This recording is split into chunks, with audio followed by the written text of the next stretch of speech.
us this morning for a very exciting and topical webinar.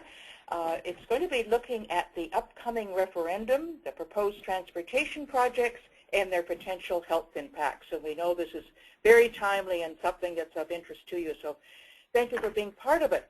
I'll tell you more about the program shortly, but before we get rolling, I just have a few housekeeping items that I'd like to review with you. First of all, if you have trouble hearing me or any of our panelists, try turning up the volume on your phone or your computer. And of course, we really want your input today. So we'll be asking you to use the control panel on the right-hand corner of your screen. Have a look at that. And just type in your questions for our speakers when you think of them. It can be at any time. And we'll be having a question period after each speaker, and then hopefully a final round after the end of the 3 presentations. We also want you to participate in some polls.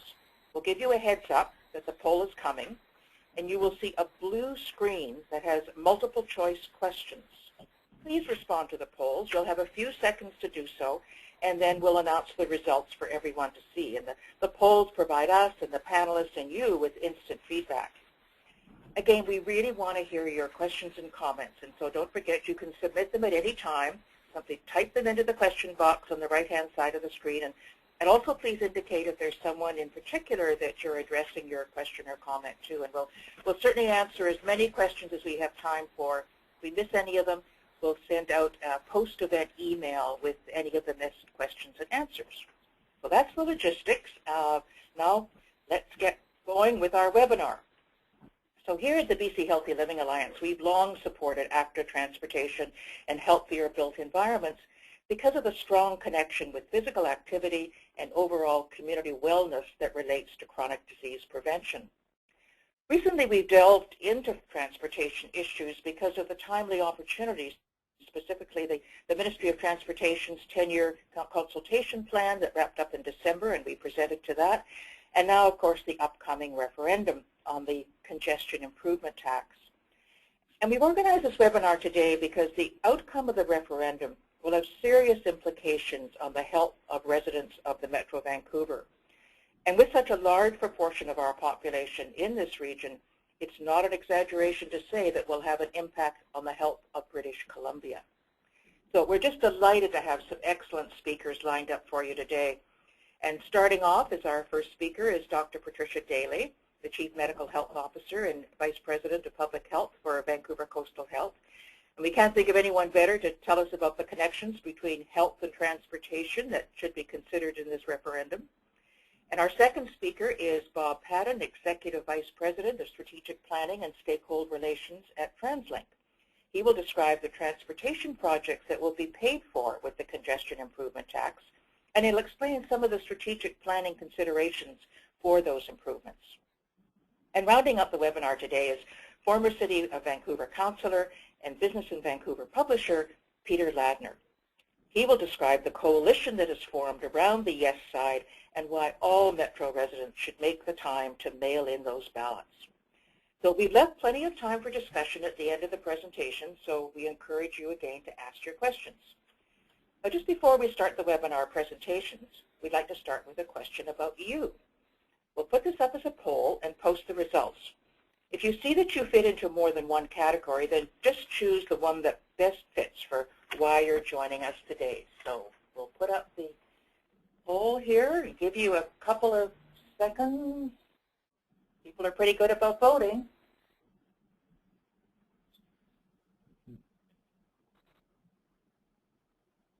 Just wait.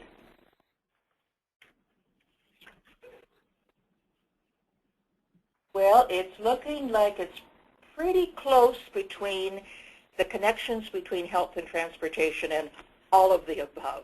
That's great. So obviously, lots of interest. So I hope we'll be able to deliver a little something for everybody today. So now I'd like to introduce our first presenter. And those who didn't hear Dr. Daly this morning on CBC, and you did just a great job, Patricia. Dr. Patricia Daly is the Chief Medical Health Officer and the Vice President for Public Health for Vancouver Coastal Health. She's also a clinical professor in the School of Population and Public Health in the Faculty of Medicine at the University of British Columbia. And as Chief Medical Health Officer, her primary mandate is to improve the health of the population served by Vancouver Coastal Health through population health approaches and public health initiatives. So, Patty, we're so pleased to have you here today to tell us about the connections between health and transportation. Over to you. Thank you, Miriam. It's my pleasure to be here today. If we could have the next slide. I think talking about transportation and health is very important as we move towards the referendum, but I do want to say this is not a new concept. The diagram on this slide is from the American Public Health Association. Many public health bodies have for many years now identified the important connection between the built environment and population health. And in urban centers, transit infrastructure, walkable neighborhoods, bike paths, those are all part of the infrastructure that will help improve the health of the population. So what I'd like to talk about today is some of the ways that we believe active transportation can impact population health. I'm going to talk about physical activity, air quality, injuries, and I'm also going to talk about equity, because in British Columbia, one of our most important priorities in public health is reducing the health inequities in the populations we serve.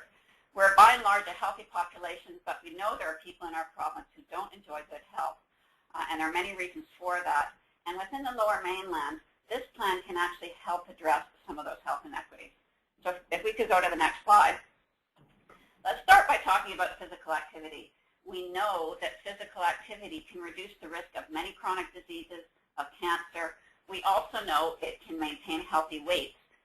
Increasingly of concern in Canada, for those of you who may have seen the recent news reports about rising levels of obesity in our population. And yet we also know that unfortunately few Canadians meet recommended physical activity guidelines. And just to remind you what those are, for adults we recommend 150 minutes per week of moderate to vigorous physical activity. It can include walking, for example, or 30 minutes 5 times a week. It doesn't sound like a lot, but it's very difficult, and in fact, only a minority of adult Canadians meet those guidelines. If you could go to the next slide, please. In addition to the body of research that demonstrates that physical activity can reduce the risk of chronic diseases, we also know that physical inactivity is a great risk factor for chronic diseases. So even people who may incorporate some physical activity into their daily lives, if they spend long periods of their day sedentary, sitting behind a desk, sitting in a car, commuting to work, that also poses a health risk. And there was a very good study done by one of our own UBC professors, Dr. Lawrence Frank, in Atlanta, Georgia, that demonstrated that people who spend an hour in their car every day have a 6% increased risk of obesity. And in fact, there is a relationship. The longer they spend in their cars each day, the greater the risk of obesity. And as I mentioned earlier, the recent data that came out just within the last few days in Canada showed that there's been a doubling in our overall obesity rate over a 30-year period. And this data, which was released by the Canadian Task Force on Preventive Health Care, included recommendations for family physicians about what they should be doing to help reduce the risk of obesity in their patients. And unfortunately, there's not a lot of evidence that one-on-one counseling of adults to become more physically active has tremendous benefits. So we need to look at some of those initiatives, things that will improve the health of our communities, that will encourage people to be more physically active. And one of those is infrastructure that will promote active transportation. We go to the next slide, please. Just to show that obesity actually has consequences to our health and to our healthcare system. We know in Canada that the incidence of diabetes, specifically type 2 diabetes, has been rising for many decades. One of the main risk factors for type 2 diabetes is physical inactivity. This graph actually just shows the rates in several Canadian provinces. You can't see at the bottom of the slide, but the purple line is British Columbia. And the rate of the incidence of diabetes over this 10-year period rose from about 5.2 per thousand people to 6.3 per thousand people. So we're getting more and more new cases of diabetes, and the prevalence of diabetes, the number of people with diabetes in our population, is also going up because those people live longer, and yet they're facing the health consequences of living with that chronic condition. We go to the next slide, please. Now, what do we mean by active transportation, and how do we know that it will improve our rates of physical activity? Well, in fact, there's very good research to show that people who walk or bike in their daily commutes will have 70 more minutes of physical activity per week in the example I've shown here, one research study that was done. And I include transit in active transportation as well. Active transportation is any type of transportation that's under human power. But people who use transit will include walking in a portion of their trip, getting to and from the bus stop or to and from the SkyTrain station. And in fact, research shows that people who use transit will have more physical activity. This study quoted here found people had 8 more minutes of physical activity per day, which may not sound like much, but over the course of a 5-day working week, that's 40 minutes. That's more than 25% of the recommended physical activity for adults in Canada. If we go to the next slide, please. Now, some of you may know that we have been doing a survey, or we've completed a survey in the Lower Mainland called My House, My Community. We had 36,000 participants from across the Lower Mainland, and I wanted to present you some of the preliminary analysis of that survey because it supports a lot of the research findings that I've just told you about. So if we could go to the next slide, please. The first slide I'm going to show you of results of that study is actually based on an analysis of about 18,000 people. So this was done last year, about half those who responded. And this is a map of the Lower Mainland, and it shows the percent of respondents who use active transportation to get to school or work. So they walk, bike, or take public transit.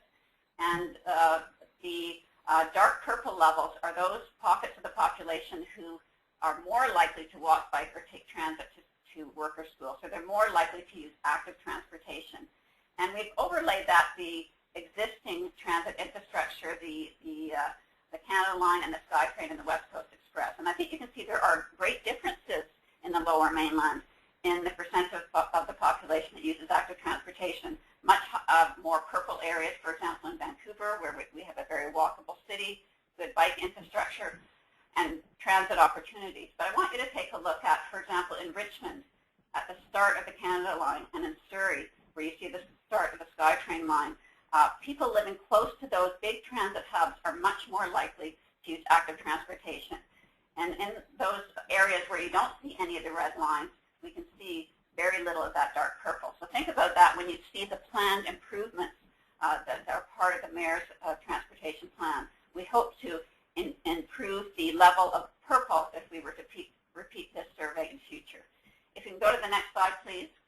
Now, one of the among the questions we asked people in this survey, first of all, we asked them about their general health status. We did ask them how they commuted to school or work. We also asked them to report their height and weight, and we used that to calculate the body mass index, or BMI, which, as you know, is the primary way we monitor levels of obesity in the population. Those with a BMI of 25 or greater are considered overweight and obese. And then what we did is we analyzed those self-reported BMI rates and compared it to how people were commuting to work or school.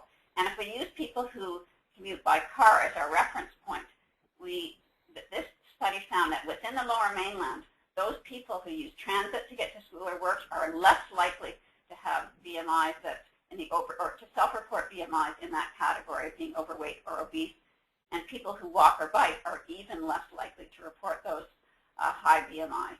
So this is real data from our own population. We can go to the next slide, please. And if we just put that another way, what our data has shown is that commuters in the Lower Mainland using active transportation have a 36 lower odds of reporting being overweight or obese compared to drivers. The improvement is better for those who walk or bike, but we can see among transit users they have a 27% lower odds of reporting being overweight or obese. So this is important because we'd like to improve the opportunity for others within the Lower Mainland to use active transportation. If we can go to the next slide, please. Now, in addition to physical activity, one of the most important public health reasons for supporting the referendum is because of concerns about air quality. We know that in Metro Vancouver, based on Health Canada data, there are about 680 people dying every year because of exposure to air pollution. Many of these are people with chronic respiratory conditions. We also know that air pollution can cause a whole host of acute and chronic health problems, including among children, pregnant women, and people who suffer other chronic diseases. Go to the next slide, please. We also know that if we look at the inventory of toxins within our air in Metro Vancouver, that road vehicles is the most important contributor to that. With the growth anticipated in the Lower Mainland over the next several decades, the number of people that are going to be moving to our communities, if we don't have other options besides vehicle transport for those people to get to school or work, we're only going to be increasing the volume of air toxins that go into our air shed. If we go to the next slide, please. So this, the proposal that the mayors are putting forward has the opportunity to improve air quality, and that's important because that will benefit not only those who intend to use some of the new transportation routes plan. It will also benefit drivers, bikers, walkers. In fact, it will benefit the entire population with every breath they take. This is an important message for those who will be voting. They may not feel it will have personal benefit to them if the planned transportation routes aren't meeting their needs, but in fact, it will improve the air quality for all of us. Next slide, please. Finally, it's just to talk about injuries. I'm not going to spend a long time about this. This graph shows a very simple relationship between vehicle use and injuries. We know that motor vehicle collisions are the most important cause of injuries among children and adults in our population.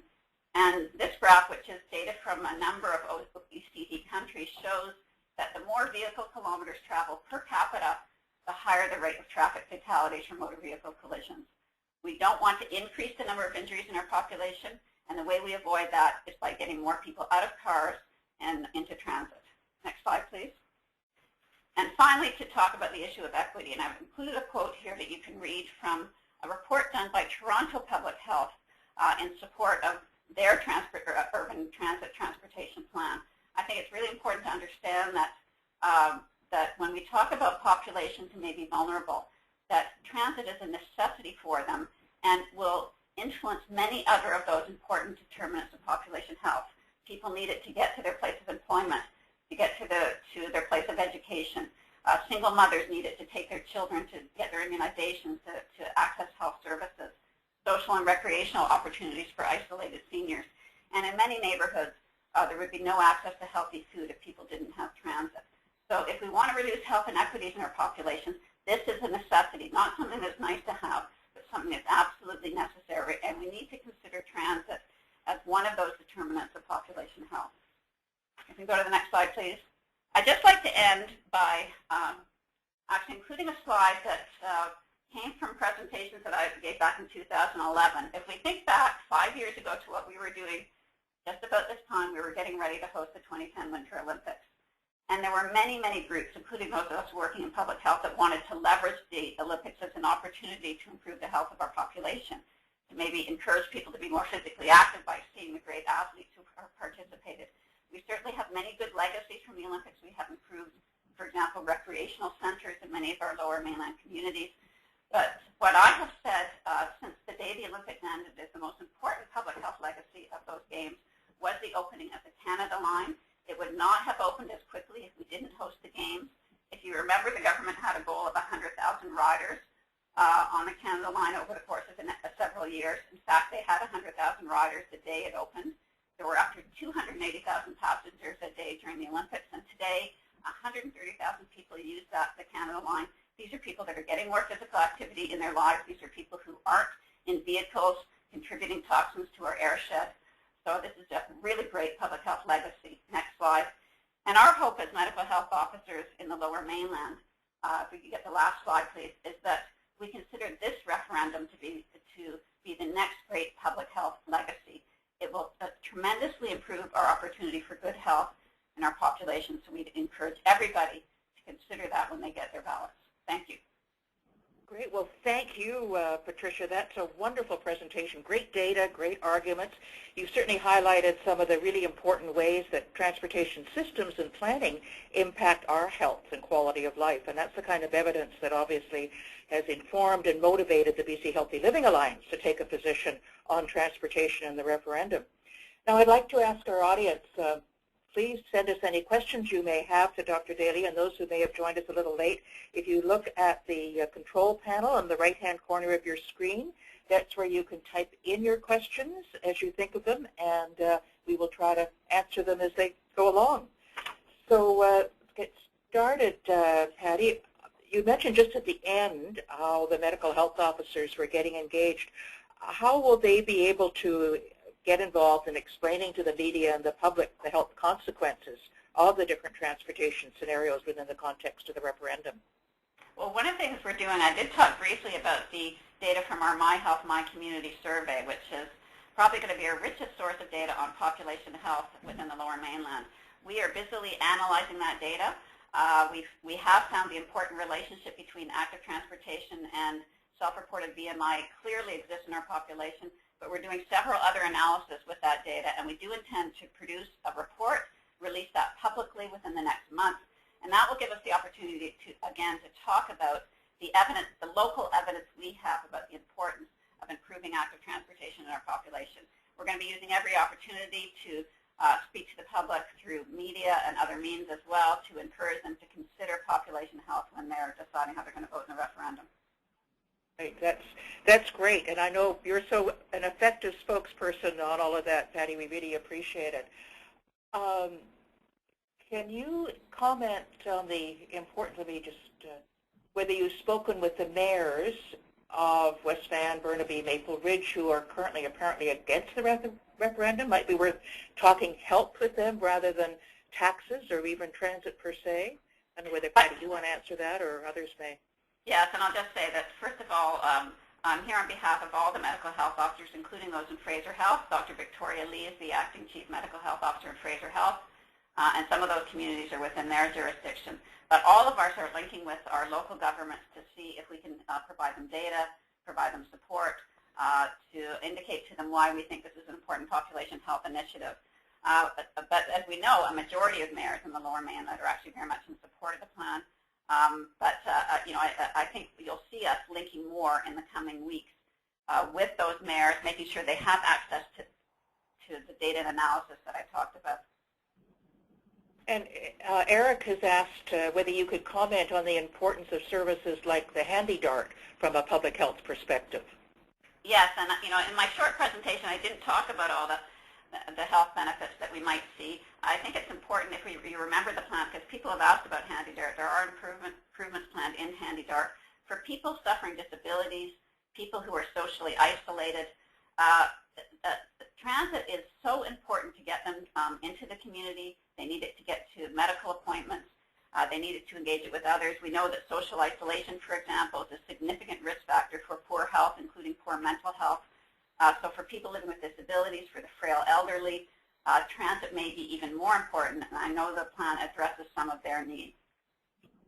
Right, and David is wondering if it's possible to put a dollar value on the health care savings resulting from the Mayor's Council plan. We haven't put a dollar value on it, but there are tools that we are using, and you'll see some of this data coming out. We've analyzed based on the number of deaths prevented, for example, that we might be able to see as a result of the plan based on the prevention of the reduction in number of injuries, deaths from poor air quality. So we are going to be doing some of that analysis using tools that have been produced by the World Health Organization. But we won't be putting a dollar value per se on it. Having said that, we know the unsustainable rise in our healthcare costs in British Columbia are certainly due in part to the rising rates of chronic disease, things like obesity and diabetes. We need to mitigate those increases, and healthy communities is one of the ways we intend to do that. And that's why actually our provincial government has launched the Healthy Communities Initiative, because they know that one of the ways of keeping the population healthy so they don't have those demands on the healthcare system is to create healthier communities. Right, and Brent, I think that answered your question was similar to it as well. Another one, Dr. Daly, excellent, we all agree with that, but Michael is saying, of course, we are the converted. The organized health community is a critical component of the campaign. Will it reach out to the voters directly with a simple and clear message such as better transit means better health, vote yes on the transportation referendum? Do you know if there's any? Yes, in fact, we've been looking at those exact messages, and we need a simple message. And I think a lot of people have not thought about this referendum in terms of their own population health. People often feel more positively about an initiative if they know it's going to improve their health versus, let's say, improve the environment. We know that. We've talked, and that's why we have, for example, the City of Vancouver has their Healthy City Initiative in addition to their Greenest City Initiative. So I think in encouraging people to think about this as something that will improve their health, even if they never take one of the new buses or one of the new Canada Line routes. With every breath they take, it's going to improve their health. So yes, I think that simple message, better transit equals better health for all, is going to be what we're going to be saying to people. Great. Well, thank you, Patricia. We need to move on now, but we hope to have some time at the end. We didn't get to all the questions, so please keep them coming. But we want to move on now to our second speaker, Bob Padden. And Bob joined TransLink in 2001 and was part of the Metro Vancouver team that created TransLink. In his current position, he's responsible for government and community engagement, transportation planning policy and programs, which includes transit, rapid transit, roads, and transportation demand management, as well as land use issues related to the Metro Vancouver Region Strategic Plan. So, Bob, we're delighted to have you with us, and please go ahead with your presentation. Mary, thank you very much for the invitation and for that very kind introduction. It's a real pleasure to be here. Dr. Daly's done an exceptional job of making the connection between health and transportation, so I'm not going to cover that ground again. What I want to focus on in our discussion today, I want to give you some background as to what we're up against with the plebiscite coming later this year. I want to talk about the vision that has been developed to make investments to help us in the future and what that connection is. And lastly, I can touch on some of the consequences that may happen should we not be successful. So if you could, next slide, please. In Vancouver, we're very proud of being first in many things, and I know we take great pride over the years of being identified as one of the world's most livable regions, but unfortunately, there's another first that we have achieved in recent years. There's a company that looks at congestion worldwide, particularly in North America, TomTom Travel Index, and Vancouver has the dubious distinction of being the most congested city in North America. Just so you know, the company we keep in this, Los Angeles is number 2 and San Francisco is number 3.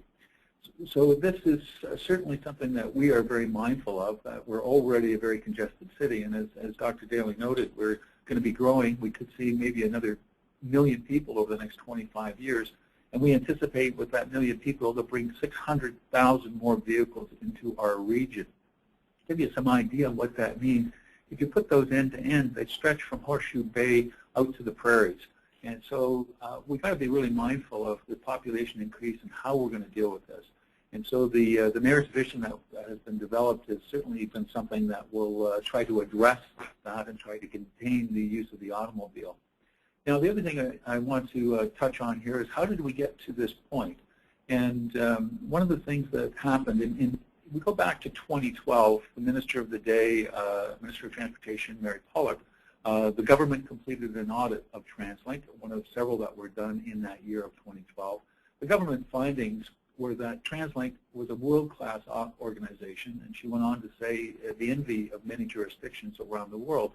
But she asked of TransLink and the mayors to develop a vision and to identify funding source that we could see the introduction of these improvements. Next slide, please. As part of the development of that, I will be touching on the funding source we've identified for the region and its merits.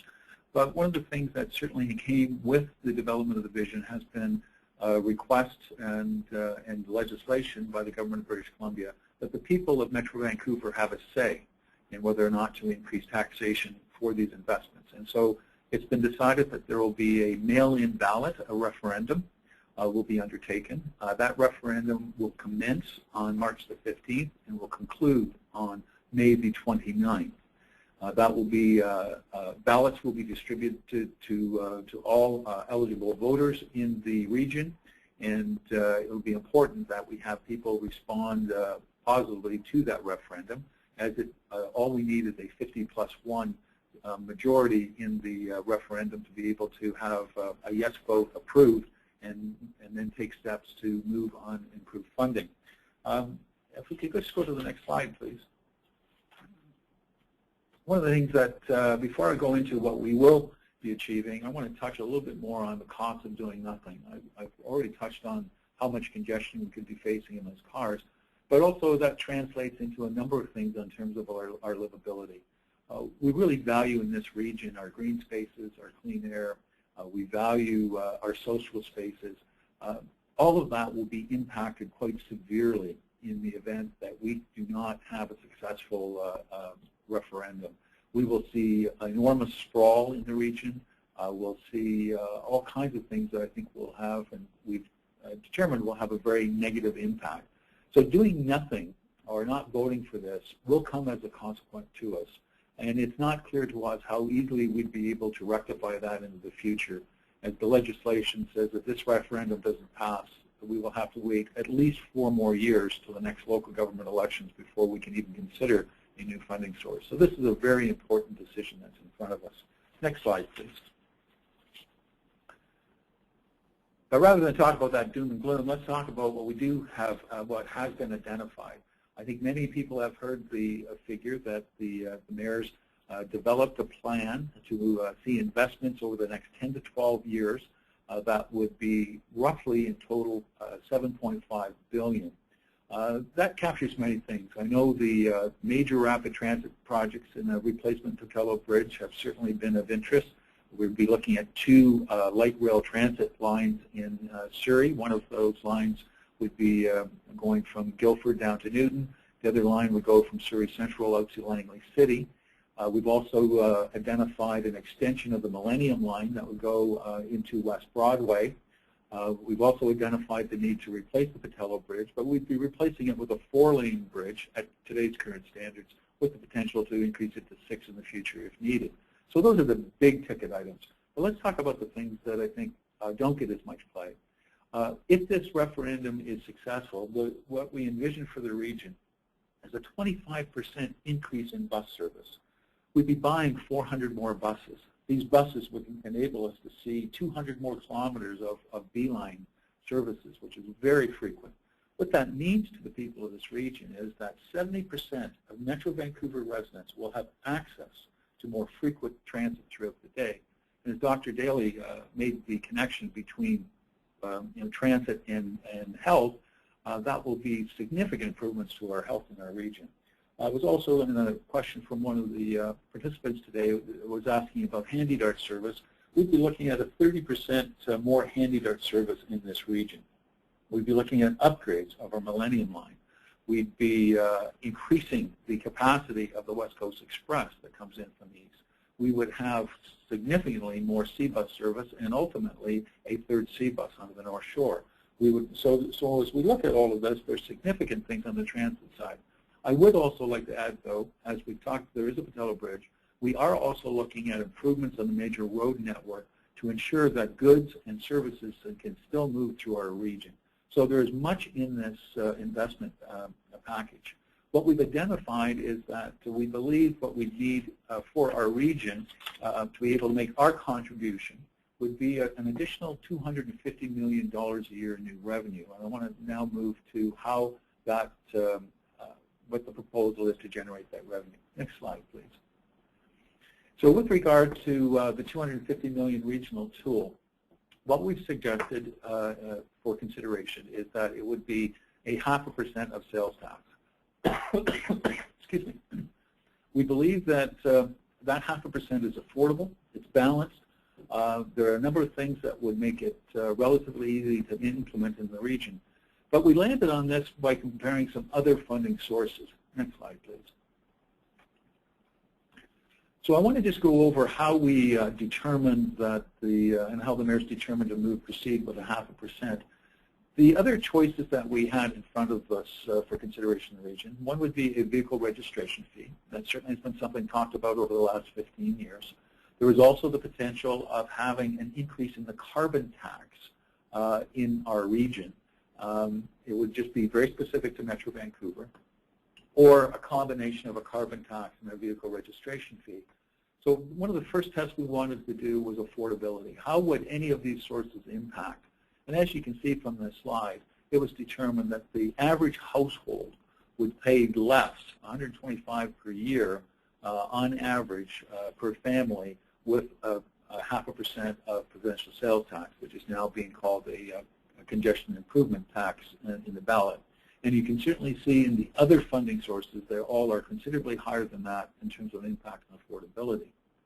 Next slide, please. The other part of this is how fair is this as a tax? No one likes taxes.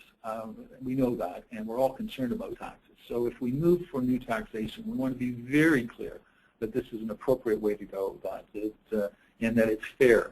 So as you can look across, the vehicle registration fee was identified would have a significant impact on those people in our region, and particularly those people that are driving.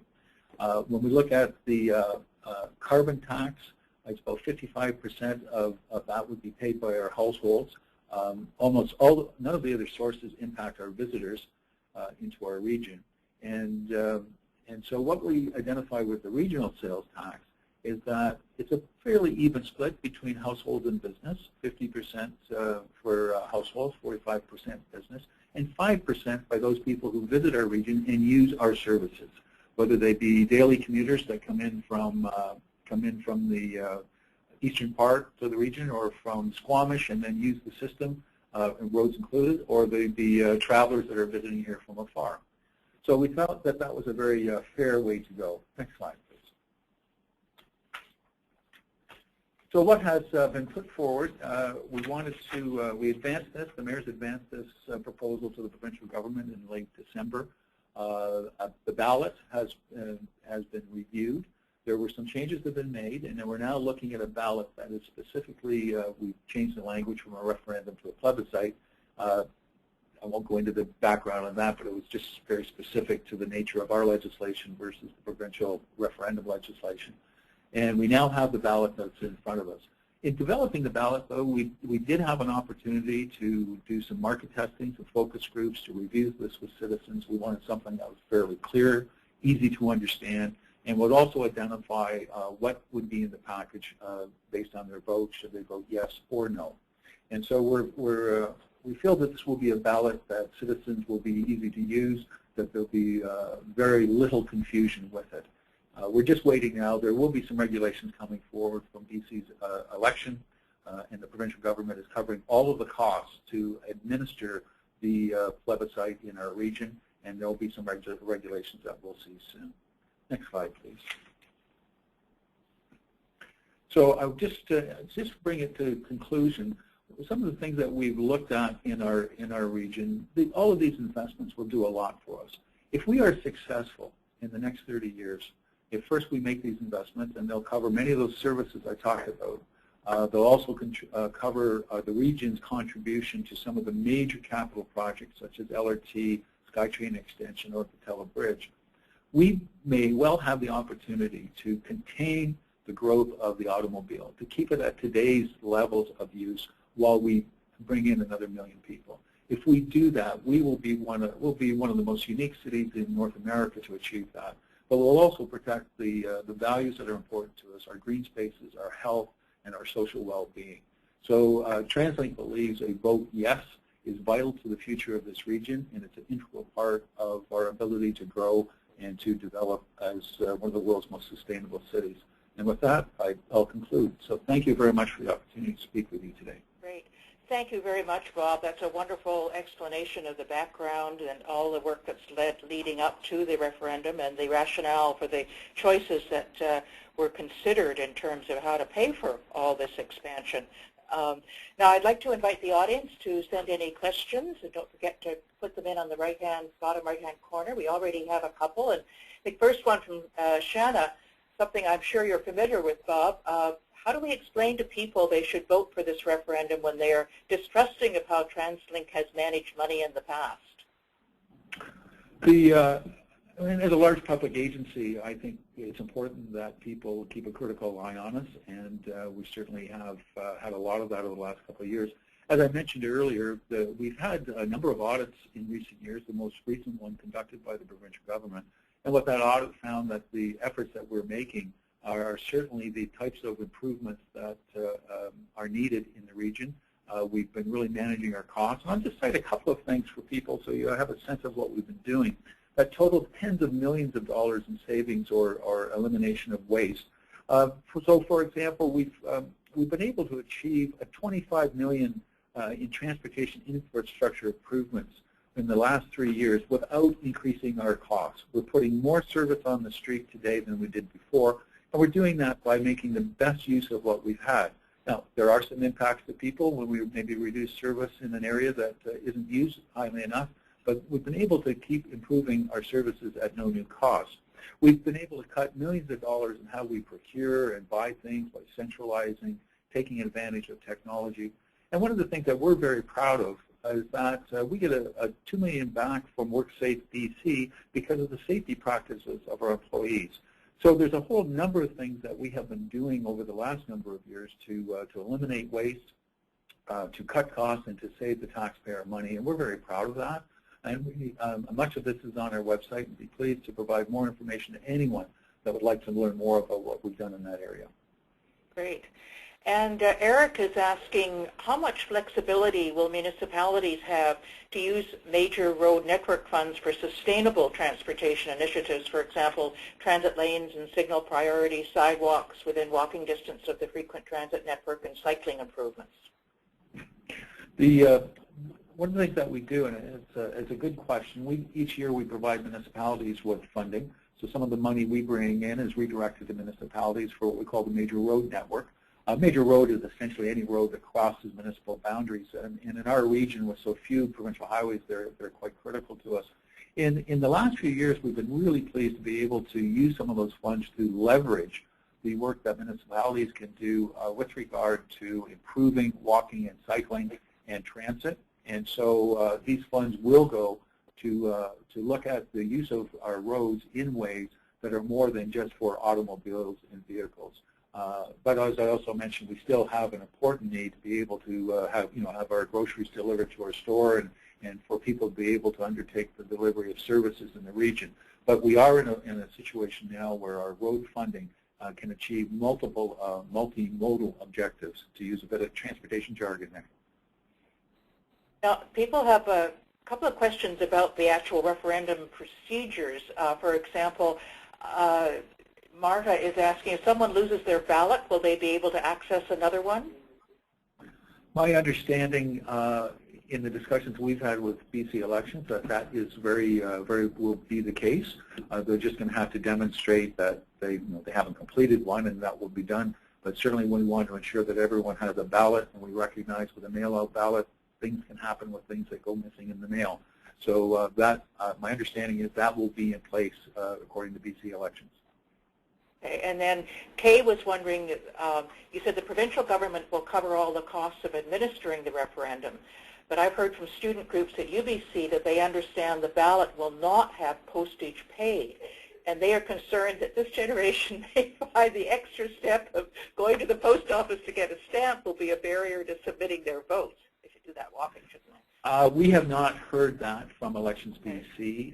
We have certainly, it's our view that this is an election, and we think it's important that everybody has access to a ballot, and it is a very legitimate cost to have the cost of return postage included on the package. That certainly has been our position on that, although, as I mentioned, we are still waiting to see the regulations for this, but we certainly are aware of that concern and are advocating that we think every citizen should have a postage-paid ballot to be able to return.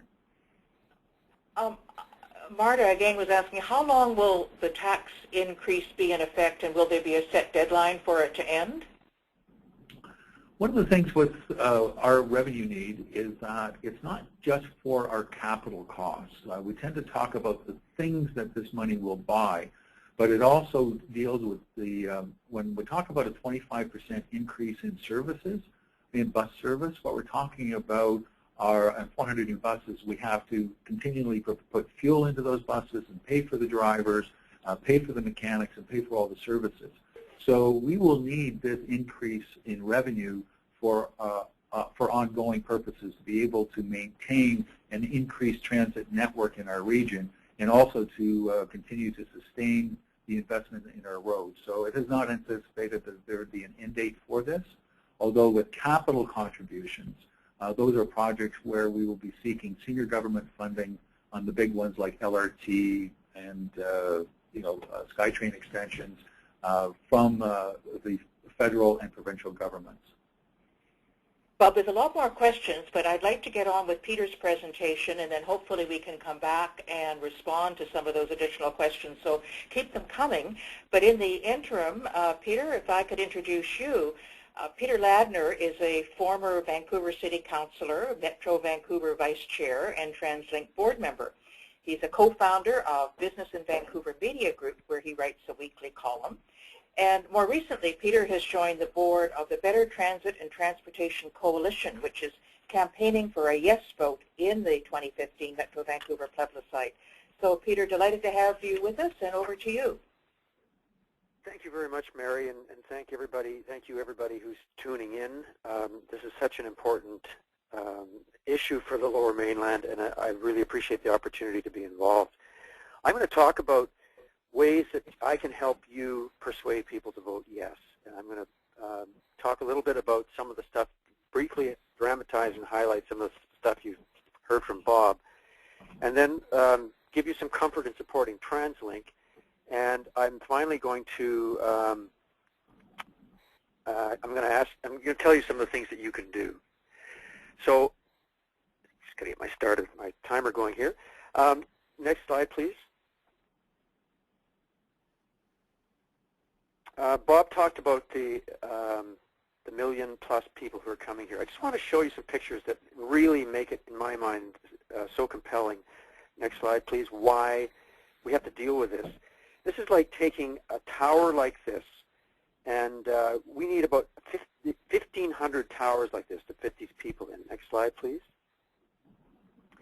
And I had a poll, but I'm going to not do this poll because Bob has a different number.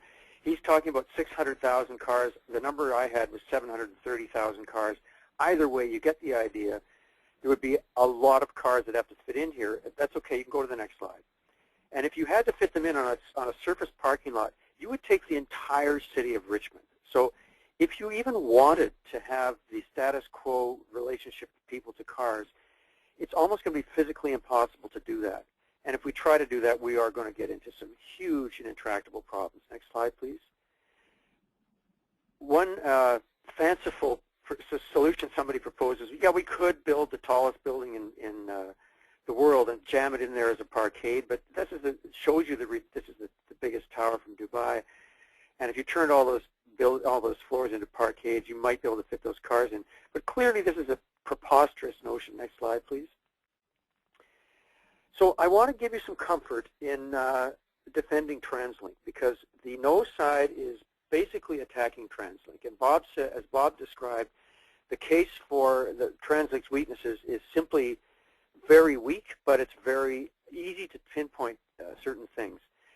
So if you look at TransLink's success over the past years, I just want you to know this so that you don't have any doubts about going out and defending TransLink, recognizing that there are improvements that have to be made. The Compass card thing was a mess, but there are so many successes. I'm going to quickly go through 7 of them. The first one is TransLink was the first transit system in North America to be 100% accessible. Next slide, please. And all of you know how important that is. It's the first. We have achieved a success in getting people out of their cars into transit, walking, and cycling that no other jurisdiction in North America has achieved. So the number of transit trips in our region is up 80% since 2000. Next slide, please. This is just a graph that shows you that and how it spiked with the Olympics and how we have to keep it going. Next slide, please. We have, among cities our size, by far the highest per capita transit use of any cities our size in North America. I don't think people realize this. Next slide, please. If you look at the data, Portland is the next nearest city, and it is way down. Oops, it's right off the bottom of this chart here. Oh, there it is. You can see that Vancouver has 157 boardings per capita. Portland has 50. We are in our league of our own, and this is due to the work that TransLink has done. Next slide, please. Even if you look at overall per capita transit use, only New York and Toronto have more people, more transit use per capita than the citizens of Vancouver. So we have achieved, next slide please, a number of successes which people should be aware of. We can just keep going. We won't have to look at all the details here. The other thing is people talk, no, next one. people talk about TransLink's wasteful expenses and so on.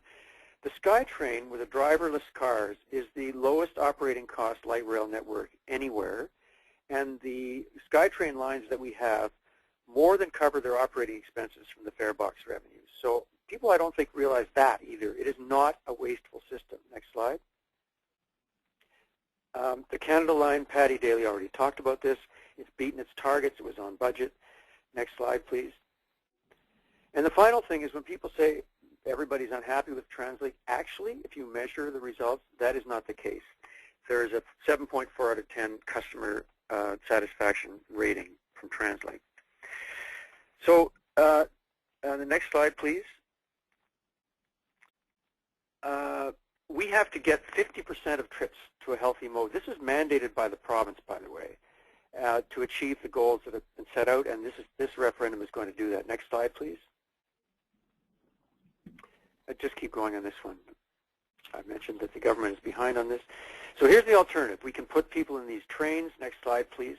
Or we can futilely attempt to put them into cars. Now, this is what the car traffic would look like if we had to replace the Expo line when it's fully built out with automobiles.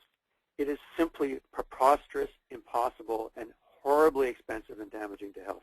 Next slide, please. So here I'm going to give you a few slogans that I have come across that have worked in other campaigns to persuade people who are doubtful that this is an important issue for everyone. Everyone depends on someone who takes transit. And if you think about this, your doctor, her receptionist, the person stocking the grocery shelves, your employees, your customers, hospital workers, airport workers, all kinds of people who come into our lives depend on transit. So for someone to sit in their car and say, I'll never take the bus, why should I pay? I think this is a message you have to tell them and make them realize that it isn't that simple. Next slide, please. Another one, next. Could we have the next slide, please? Another message is that, no, back one. Everyone benefits when someone takes transit. This is a variation on what Dr. Daly said earlier. You don't have to be the person taking the transit to benefit. You get cleaner air. Taking cars off the roads removes danger, pollution, and public subsidies. And let's just do the next slide. To me, this is the killer one. I have been in the news business for 3 or 4 decades now. To me, my news sense says this is a huge news story, and it's just beginning to break. And I think the flashes of media that came this morning are only the beginning. You who are listening and people involved in the health field have such an important message that you can share, because people do not understand this, and if they did, they would really pay more attention to this issue and see it quite differently. In politics, 2 issues trump all other issues. The first one is health, and the second one, no, first one is safety, and the second one is health. So if you think about the health and safety benefits of this, it's immense. I mean, just on the safety, we're going to be saving about 200 lives and preventing 4,000 serious injuries every year by the investments in public transit that we're making. On the point about people being, the equity and the ability of people to beat social isolation, not only will 1.5 million more people have frequent transit, but 196,000 of those people are south of the Fraser. Their health will be improved by this measure. And we know that poverty is actually the biggest determinant of public health. This will reduce poverty. So next slide, please. So the 2 choices are, you can vote for a 34-cent a day sales tax increase and get all these benefits, or you can vote no and pay more in health care costs, economic costs, pollution costs, congestion losses, household costs, and human suffering. Next slide, please. A more dramatic way to put it, this is something that Kay Teschke put forward. On the left-hand side, you get, on the positive side, you get all these things, and if you vote no, you get those other things. This is not a vote about TransLink. If you vote no, you are not going to affect TransLink. Anybody who says we have a problem with TransLink, you can't solve that problem by voting no. Next slide, please. So your unique opportunity is to join this coalition and join this chorus of voices. This is a coalition that's unprecedented in our regional history. We have the business organizations, the BC Chamber of Commerce, we have the students, we have the BC Federation of Labor, we have Surrey Chambers of Commerce, we have the David Suzuki Foundation, and 43 other environmental organizations and counting, Tourism Vancouver, the BIAs, Board of Trade, of course the BC Healthy Living Alliance, cities, companies, the car share companies, on and on.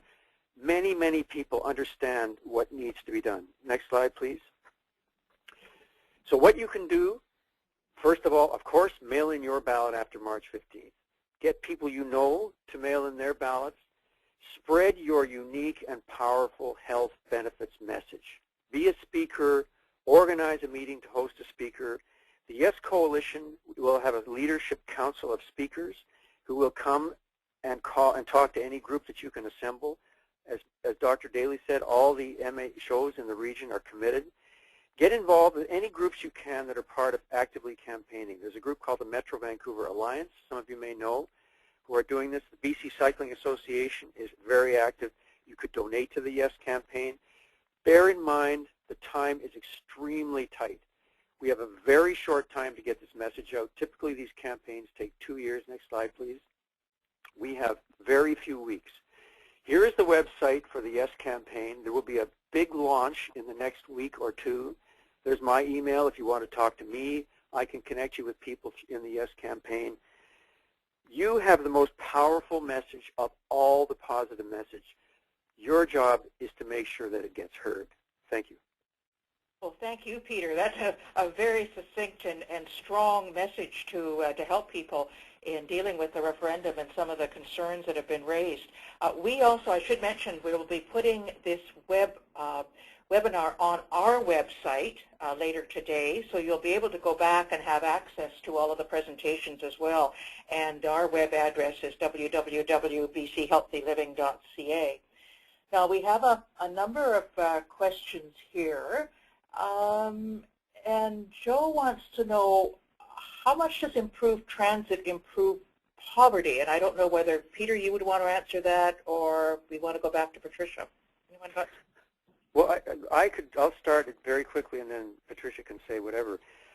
If you just think that if you were unable to access frequent transit, and you were trying to get to a job, you were trying to apply for something, you were trying to go to work, and you couldn't get there, your choices are you have to buy a car or not go or take a taxi. If you have to buy a car, you will spend, the average car owner spends about $10,000 a year on a car. If you can now take transit, you have suddenly got yourself a $10,000 a year raise or income or expenses gone from your life. That reduces poverty. Being able to get to work reduces poverty. Be able to apply for jobs reduces poverty. There's also other issues around helping businesses and employees get to work more cheaply.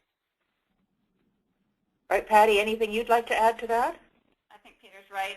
Some of it is the opportunity to access those things that we know are important determinants of health. He's mentioned employment being critical, that if you have access to appropriate transit, your employment opportunities may increase, your opportunity to earn more money might increase, your opportunity to access education, an important determinant of health.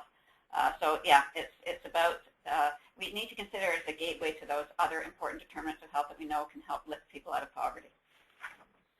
Mary, I just wanted to add a point. One of the things that we talk a lot about in our region is we have coverage. By coverage, I mean just about every citizen in our region can get access to the public transit system. We've had people who have often said, well, TransLink, just cut the costs on those poor performing routes. You know, I mean, just cut them right out. Well, one of the things that we're very mindful, often, let's take a route that has only a few people riding on it late at night in the suburbs. Where are those people coming from? They're often people that have been working in the service industry, in either, you know, restaurants or whatever the case may be, or cleaning offices, trying to get home to their place. If we cut that service, they do not have transportation. They are out of a job. The other thing that we work a lot with agencies in the social sector who provide their clients with, with transit passes so they can get to job interviews, they can, get to important events that help them find employment and that contribute to addressing poverty. And as been noted, many of the people that use our system, we have a lot of single families who are essentially living on the poverty line. And they rely heavily on transit because they can't afford cars. About 30% of our system are people that have no other choice. And it's out of poverty reasons that many of them that are there. So we play an important role in that social aspect of our region. Great. Well, thank you, Peter, for your presentation. That slide that shows the 26 lines of cars contrasted with the SkyTrain line certainly reinforces our understanding of how transit can improve air quality, and I think that's something people can certainly use in their arguments. It's also great to see such a broad and diverse coalition that's formed around the S-side, including, of course, our own alliance as well. So if there's more questions for Peter, please send them in. We have some questions here. While I support, this is from Marta, while I support the yes side, I have heard concerns that this is the edge of the wedge with respect to new taxes. What assurance is there that the provincial government won't decide that a new tax is a good idea for all sorts of things they should be funding as part of the taxes they are already collecting?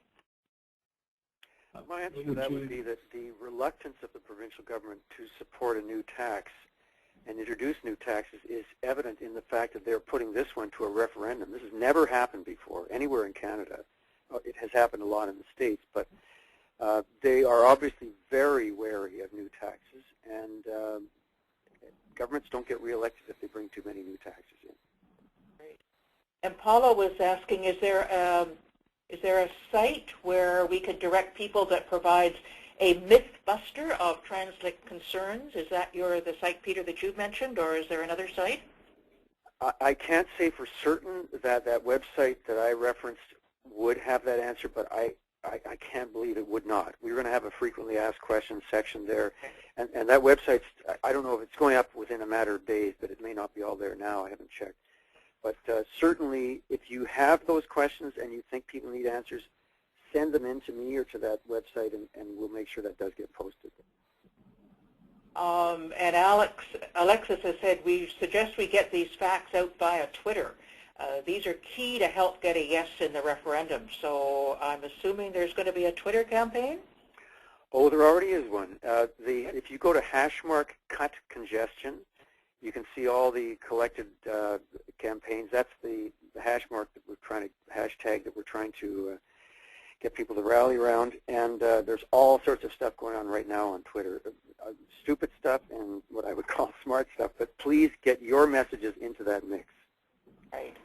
And Leo is saying we need to get the numbers out in the public. I think he's referring to the costs of health care and the implications of having better transportation, as 40% of our budget is health care and 80% of that budget is spent on chronic disease. Patty, any comments on that? Yeah, I think this is an important message. It's a priority, and actually our own Ministry of Health has told the health regions, your job is not just to treat people with illnesses, but to improve the health of your population that you serve, because we know that's the only way to mitigate the rise in healthcare costs. And one of the ways we need to do that is by initiatives that are going to make people more physically active and improve air quality, because these are going to prevent people from getting illnesses. It's also going to help for those people who may already have chronic health problems. It's going to help keep them healthier for longer. So I think that it is an important message. And actually another one for you, Patty, as a major employer, what is Vancouver Coastal Health doing to get employees who are required to drive for work out of their cars? Well, actually, Vancouver Coastal Health has been very progressive in encouraging employees to get out of cars. We've created, for example, infrastructure for storing bikes and encourage people to use their bikes to get to work. That's been a great success. We have certainly supported transit passes for an employee. So we have a group within our own Human Resources Department that have been working for many years to encourage active transportation amongst our staff. And we know that not only benefits their health and well-being, but use of that transit can help improve the ability of people to work for Vancouver Coastal Health who may live in other parts of the region. So that's something that's been in place for many, many years in Vancouver Coastal Health. If I could just add something we haven't heard yet about cycling, because Patty mentioned cycling. This plan calls for 300 kilometers of fully protected bike lanes, which is the biggest barrier most people have to cycling. They're not fully protected. 300 more kilometers of fully protected bike lanes and 2,700 kilometers of bikeways that are marked and sectioned off in some way. So this will have a huge impact on people's ability to cycle safely. Great, and that's great because that's a very much part of the active transportation that we're trying to promote. Now, a couple of questions about money. Is there any sign of senior government money? Ken is asking that. Maybe I'll address that. One of the things that we have happening in this region, through the Government of Canada, there's the money they collect at the gas tax. They have a 10-cent excise tax. We get about half of that back into our region.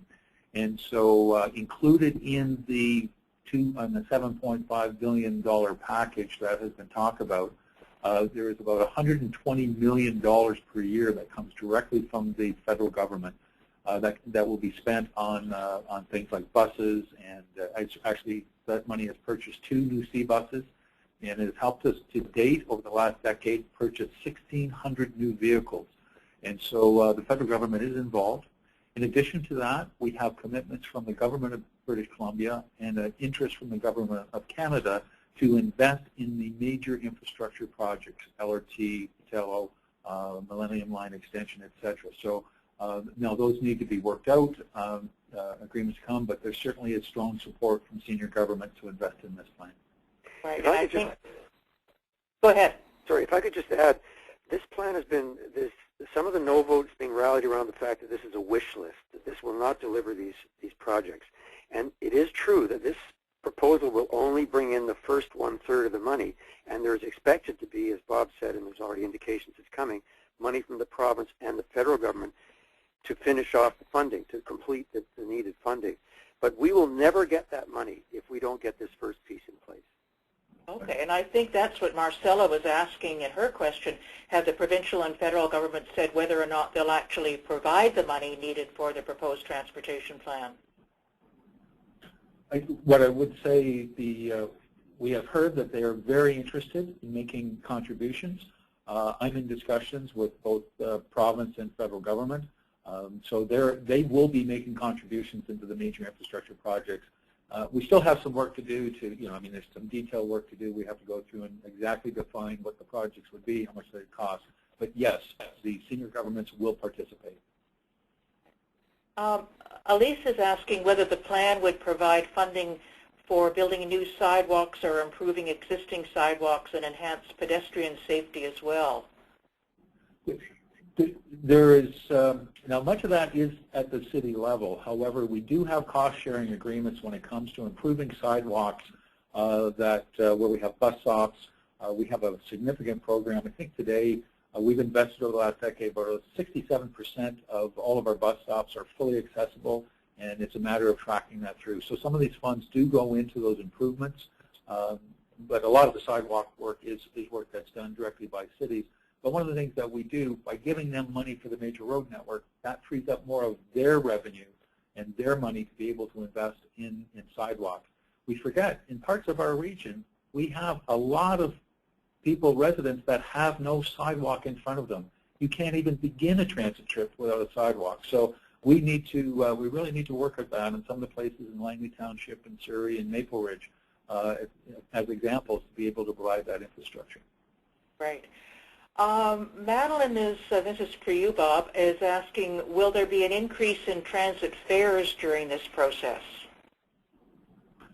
TransLink has, we have had to increase fares over the last number of years. We had planned to make an increase in fares this year. We have made the decision not to.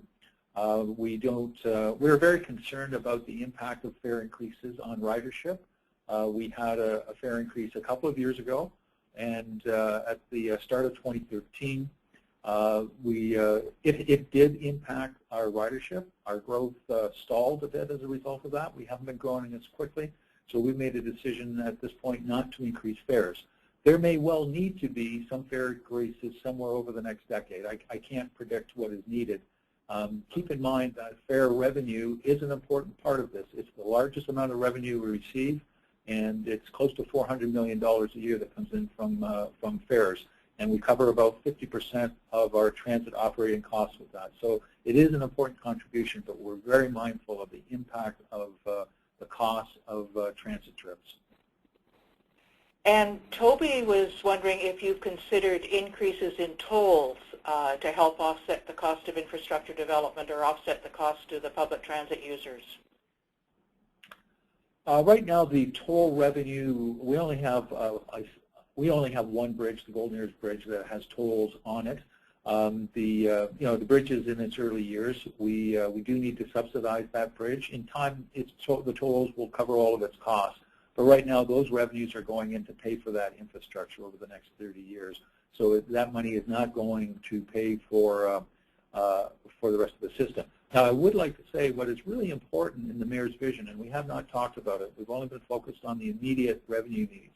But longer term, there is a commitment from the mayors and from TransLink to look at what we call mobility pricing, which would be looking at a region-wide comprehensive road pricing and distance-based road pricing and distance-based transit pricing to generate future revenues. We're working on that. We'll continue to work on it, but we're still a number of years away from being in a position to actually present anything to decision makers. So it's something that we're going to keep the discussion going. We think it's an important discussion. Bob, I think for the political messaging, it's important to point out that the road pricing would not be an additional tax. It would replace some of the existing taxes. So it may indeed replace this new sales tax. Yeah, I should have pointed that out. You're right, Peter, and that was the intention, that we would utilize that to replace some of the existing taxation. There's a couple of questions sort of around TransLink and accountability, and perhaps I'll mention a couple of them at the same time. Someone opposed to increasing funding to TransLink told me there's no guarantee this money will be spent on the planned projects. I noticed there will be audits. How can I assure people we're getting the projects or funding? And then Krista had asked, what are you doing to ensure transit is accountable? Have you set specific dates for completion of specific projects? And then Gordon has said, can you do a slide showing audit and results, a visual response to the charges about TransLink? I think those are all part of a package of related questions. Okay, I'll try to go through them. The first thing is, and maybe I'll try to answer some of them with some general comments. Each year, TransLink, we are audited each year. Our financial audits are published. We have an annual general meeting, usually in the spring. It's in the spring of each year. We present all of our information is on our website. It includes everything. It includes executive compensation, all of the information that many of the questions that people have raised. So the information is there. One of the things that we are a specific purpose agency. We're created to deliver transportation in our region. So all of the revenue that comes in is accounted for. And when we can break down on the actual dollar how much money is coming in, and it is a very, very small percentage that goes into any of their administrative costs. And it's a percentage consistent with any organization. That's a $1.4 billion operation. So almost everything we have is clearly accounted for. One of the things that will be happening in the future, if we have a successful referendum, we will then create a specific investment plan that will map out the next 3 to 10 years. The Mayor's Council must approve that plan. They will see where every dime where it will be spent, and we'll be accountable to that. And each year the Mayor's Council will look at what we've done and our performance on that. So will be a lot of accountability. Further to that, we're in discussions with the Mayor's Council to see are there other ways that we can ensure that every dollar is fully accounted for. We're very mindful people want to make sure those dollars are spent on the projects we've identified. With regard to, so in terms of guarantees, I can say at this point we have a lot of decision makers that are committed to seeing these projects implemented, and the timing and delivery of that, when every project would happen, would be part of a detailed plan that will come right after the referendum. So I would say that these projects will be guaranteed. Those that are fully within our control, as Peter noted, not everything is in our control. We still have to reach agreements with senior government. And I guess the last one is, you know, projects don't always go as anticipated. I want to be really clear that we have had some challenges with some technology related to implementation of the Compass card. The fare gates was the easiest part of that. Those were installed. We've been challenged getting the bus equipment to work to our level of specification. And so as a result of that, we have been working hard with the supplier. We've had to delay our plans. But we do not want to bring something forward until we're absolutely certain it will work. And keep in mind, about 75% of our transit trips are on the bus. So the bus is important to us, and we have to have that working properly.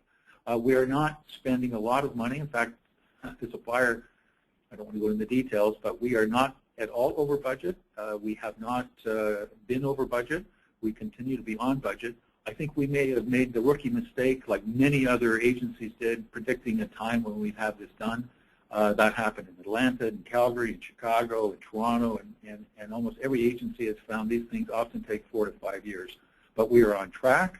We are now implementing the Compass card to all students, post-secondary students in the region. We'll be launching this spring on the West Coast Express. And so we are underway, and we intend to make this thing happen and to do it in a way that's going to be successful. Could I just add 3 quick political points here? One is that the focus groups have found that defending TransLink is not something that really is that effective. There are a lot of people who are turned off TransLink. No matter what you say, no matter what facts you give them, they are not going to listen. So don't spend a lot of energy on that. The reason I brought that up was just so you could have comfort in your own mind going ahead with this and not feeling, oh, TransLink's a bust, I shouldn't be doing this. The second thing is right on the ballot, and I'm going to quote you, the words are, revenues will be dedicated to the mayor's transit and transportation plan. Revenues and expenditures will be subject to annual independent audits and public reporting. So anybody who says yes on that ballot can be assured that the money will go for those purposes and will be reported out and audited. And finally, when you're thinking about defending this case, don't waste your time with people who are completely opposed.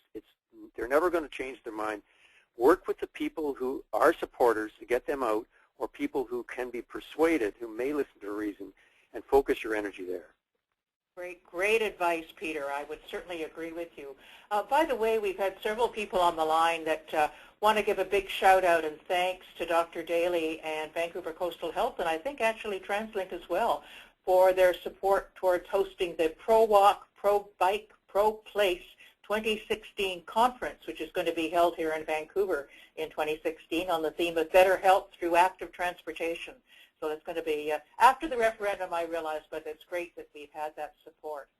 Now, someone was asking about the disability community, if we can just go down to that, and whether or not they have been consulted, and how you've considered in your case individuals already living with disabilities as a stakeholder group, and what conclusions you may have come to. I don't know whether Patty you'd want to comment on that, or Bob. Well, maybe I'll let Bob, because I know that's considered in the plan, talk about that. So first, I'd like to say, you know, it's been a long time since we've seen any new revenues and any new expansion investments in our region. We've had some funds come in, but we haven't been able to expand our services, any of our bus services or our transit services, and that includes HandyDart. So it's been a half a decade since we've really been able to invest in some expansion. In that time, our population has grown, as we know. It impacts all of us in the region. Our transit per capita is going down now. But it particularly is, you know, those most vulnerable in our society that rely on HandyDart are clearly being impacted. So we have identified that we really want to see significant investments in that. So we're looking at a 30% more HandyDart service in the region. The other thing that we've done over the last year is be really mindful of some challenges that current users have. So, for example, a lot of people get denied trips, and we've tried to solve that problem. Just in the last year alone, we've had a 97% reduction in denials, as we found that in addition to the HandyDart vehicles, which are an expensive service, they cost about $50 per customer per trip. but many of the people that need special services can take taxis and would like to take taxis. So we've been trying to build that into the system as well, in addition to the actual handy-dart. But we do need that expansion in the future, given the demographics of our region. Great. Lynn has a number of comments. She is involved with the Active Streets, Active People, which is leading change. That's through the Hip Health and Mobility at UBC, and certainly seeing some with the accessible transportation and the Greenway addition in her neighborhood. It's really transformed people's activity on the street too. So there's a lot of these initiatives which are going on. By the way, Lynn also suggests perhaps tiered pricing on TransLink in for non-rush hour. I don't know if that's something that's been considered or not, but it's great to hear all the initiatives that are going on. Leighton was wondering, in some cities in Europe, you can rent a bike easily. Is this something you're planning? I think there has been discussion about that at the municipal level. I can speak to that from the municipal level. As long as we have a compulsory helmet law, it's going to be almost impossible to make bike sharing financially feasible. Right. Well, quick answer to that one. And Eric was saying, didn't TransLink change the way handy-dart trip denials are measured? Are the year-to-year numbers really comparable? I'm unaware of any change in how we capture the numbers, but I'll go away and check on that. I haven't heard of any changes there. So I believe they're comparable, yes. Well, I think we're pretty well coming to the end of the webinar. We've had a great participation. I think we had almost 100 people on the line and 3 fabulous speakers. Patty, thank you so much for raising this issue and getting it onto the public agenda of the links between health and transportation. And of course, Bob, for your excellent presentation about what's really the facts around the issue and TransLink's role, and of course, Peter, the leadership you're providing to the coalition and how to encourage people to both get involved and get the vote out on the yes side as well. So we've got one more polling question, and we'd like you to answer this truthfully. We know, of course, that the BC Healthy Living Alliance position is to support, but we'd like you to also support this. So please go to this poll. How will you vote in the referendum?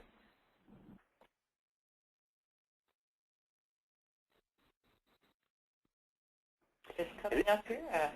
If you're one of the people who votes yes, and I'll get all my friends and family to vote too, please go and register on the Yes Coalition website so that we can know that you're out there supporting it and make sure that you get out and vote. That's great, Peter, yes, and that's what looks like the majority are there, and that's going to be so important. As a veteran of political campaigns, I can assure you it's not easy, but there's going to all be like a door-to-door or telephone campaign to get people out, because it'll even be harder. You'll get the ballot, and maybe you'll put it aside, and then you'll forget about it. So it's going to take a lot of work to make sure that people do get those ballots in, and we get the yes side. So thank you, everyone. And this is the first of, I'm sure, will be a number of initiatives, meetings, and opportunities to have discussions. So I would like to, first of all, thank all of our panelists, Dr. Daly and Bob Padden and Peter Ladner. Thank you for sharing your time and your insights with us. Thanks to all of you in the audience for your attention and your thoughtfulness and the questions. We're so glad that you could join us today. We're going to be following up with a short survey. I hope you'll respond, as it helps us to learn from these events what's working and what we can do better next time. And don't forget, we will be posting the webinar on our website at www.bchealthyliving.ca so that you can come back to reinforce or go back to some of the discussions that we've had today. We hope you'll join us again. Thank you all, and enjoy the rest of the day.